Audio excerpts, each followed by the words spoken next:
friends, welcome to S Chemistry channel. We have completed our fourth unit, chemical bonding. Today there is a test for you so that you can evaluate yourself. What you gain, what you understand.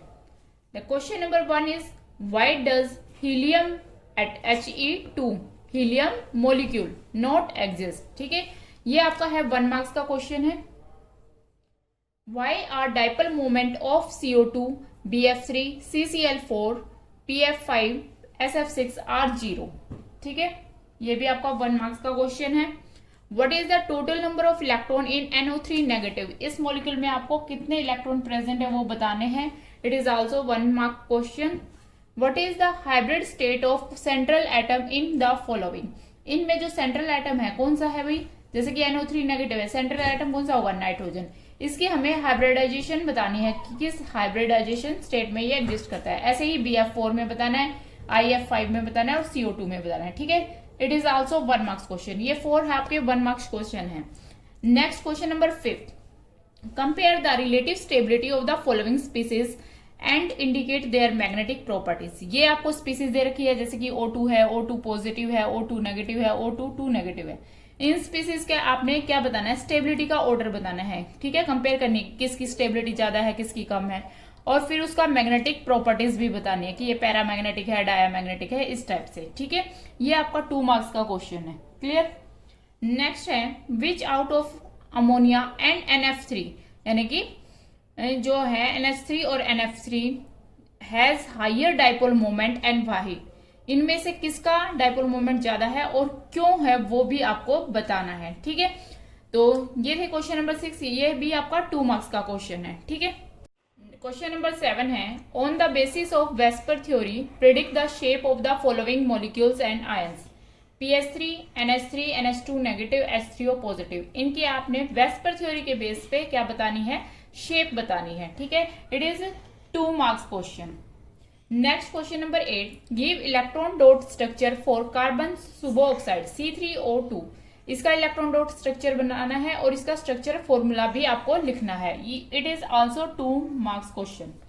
Next है, write the molecular orbital electronic configuration of the following species. N2 positive, N2 negative, N2 negative. इनकी पहले तो आपको molecular orbital electronic configuration लिखनी है, उसके बाद हमने कैलकुलेट करना है इसका bond order in sub species का, और आपको बताना है इनका मैग्नेटिक बिहेवियर क्या रहेगा. ठीक है, it is also of 2 marks question.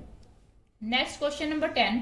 What is the total number of sigma and pi bond in the C2H2 and C2H4. It is also of 2 marks question. इसमें आपको बताने हैं इनके कितने सिग्मा बॉन्ड है और कितने पाई बॉन्ड है. ओके, क्वेश्चन नंबर 11 है, explain the molecular orbital theory. What type of molecular orbitals. 3 marks का क्वेश्चन है ये आपका. ठीक है, इसमें आपने मोलिकुलर ऑर्बिटल थ्योरी के सारे पॉइंट्स लिखने हैं, एस्पेक्ट्स, और उसके बाद आपने बताना है कि मोलिकुलर ऑर्बिटल्स जो है वो कितने टाइप्स के हैं. ठीक है, नेक्स्ट है question number 12. What is mean by hybridisation of atomic orbitals. Describe the shape of sp, sp2, sp3 hybrid orbitals. ठीक है, हाइब्रिडाइजेशन को आपने डिफाइन भी करना है, उसके बाद इन ऑर्बिटल्स की शेप को भी आपने डिस्क्राइब करना है. क्लियर. ये भी आपका 3 मार्क्स का क्वेश्चन है. ठीक है, अब ये सारे क्वेश्चन आपके 3 मार्क्स के हैं. Arrange the following in decreasing order of their bond angle. Water, ammonia और हाइड्रोजन सल्फाइड जो है इनको आपने अरेंज करना है इनके decreasing order of bond angle के अकॉर्डिंग. किसका बॉन्ड एंगल ज्यादा है फिर कम है, ठीक है, उसके according. Now draw the shape of xenon tetrafluoride XeF4 और सल्फर फ्लोराइड की SF4 on the basis of VSEPR theory. आपने इनकी शेप को डिस्क्राइब करना है. ये दोनों ही पार्ट जो है 13 क्वेश्चंस के हैं और 3 मार्क्स का टोटल क्वेश्चन हो गया आपका. तो उसमें आपका 1.5 का ये हो गया, 1.5 का ये हो गया.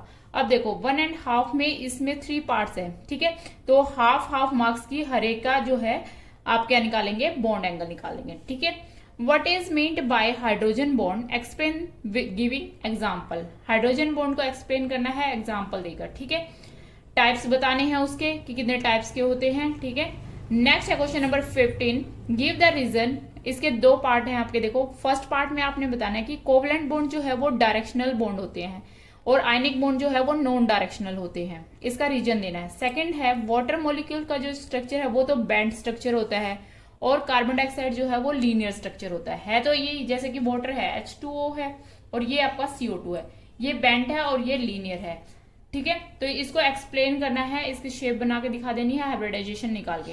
तो ये आपका टोटल 3 मार्क्स का क्वेश्चन है, 1.5 का 1 पार्ट और 1.5 का अनदर पार्ट। ठीक है, तो इस तरह से आपके 15 क्वेश्चंस का टेस्ट है।